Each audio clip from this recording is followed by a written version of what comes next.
תושבי גבעת עדה ובנימין היקרים, אנחנו ביום חמישי, היום השישי למלחמה,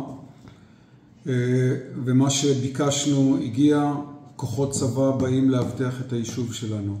אתם תראו אותם מסתובבים, לא במקום אחד, הם התמקדו במקומות שבהם יש נוכחות שלכם, כמו גני שעשועים למשל, אבל מעכשיו גם גדוד, שמספרו לא חשוב כרגע, מצטרף לשמור עלינו, וזה בנוסף לשומר החדש שמסיירים בהיקפים חסרי תקדים ביישוב ביום ובלילה, בעיקר בשעות הערב ולתוך הלילה, ומג"בניקים שנמצאים פה ככוח התערבות, ככיתת התכוננות לאירועים שמתפתחים ומסיירים כל הזמן, ואנחנו בקשר איתם.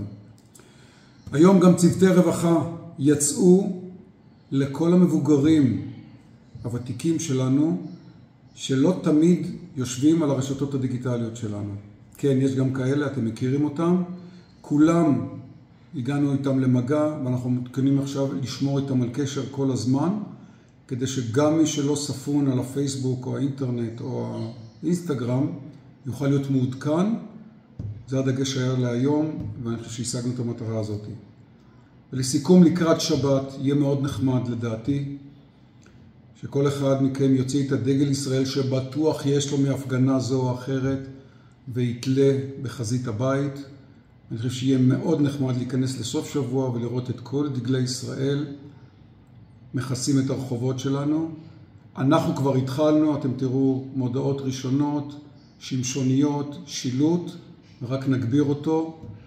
וזה כבקשה של תושבים, ובעיקר כדי להגיד לכולנו שאנחנו ביחד ננצח. ערב טוב לכולם.